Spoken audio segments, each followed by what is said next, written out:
मित्रों, आपने काली जुबान शब्द सुन रखा होगा। अक्सर कभी किसी के बोलने से कुछ अशुभ हो जाता है तो उस इंसान को काली जुबान वाला इंसान कहते हैं और उसे समाज में हीन भावना से देखा जाता है।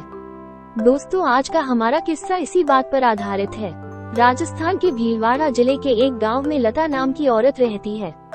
उसकी शादी तो उसके घर वालों ने बचपन में ही कर दी थी और उसके 3 बच्चे हैं। उसको उसके ससुराल वाले तो बहुत प्यार से रखते थे, लेकिन गांव वाले उस पर किसी प्रेत आत्मा का साया बताते थे। गांव वाले उससे अक्सर दूर ही रहते क्योंकि वो जो भी बोलती वो सच हो जाता था।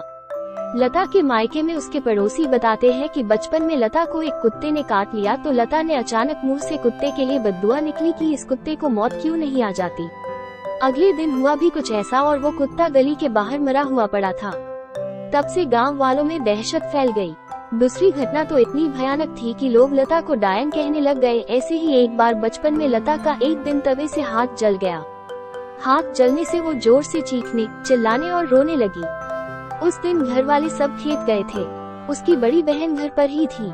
वो दौड़कर अंदर आई और अपनी बहन का घाव देखा तो वो बोली, बस इतना सा जल जाने पर क्यों इतना मुंह फाड़ कर रो रही है। लता को उसकी इस बात पर गुस्सा आया और बोली, तुझको आग लगे तब पता चले कि कितना दर्द होता है, फिर होना क्या था, अनहोनी होने में क्या देर थी। उसी रात घर के पास पड़े चारे में आग लगने से उसकी लपटें घर पर भी आ गई और उन लपटों में केवल लता की बहन ही जली, बाकी सब बच गए। काफी ज्यादा जल जाने की वजह से कुछ ही दिनों में उसकी मौत हो गई।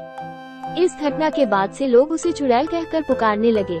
ऐसी और कई घटनाओं को लता के परिवार ने सहा, लेकिन आखिर बेटी को कैसे बाहर निकाल सकते हैं ये सोचकर चुप रहे। बचपन में ही 10 साल की उम्र में उसकी शादी करवा दी गई। लता का पति पेशे से ड्राइवर है और वो रोज उसे माता के मंदिर में ले जाता है ताकि काली शक्तियाँ उस पर हावी ना हो पाए।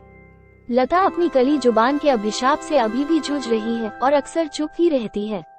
पता नहीं कभी कौन सी बात मुंह से निकल जाए और उसके पति और ससुराल वालों को कोई नुकसान पहुंचे।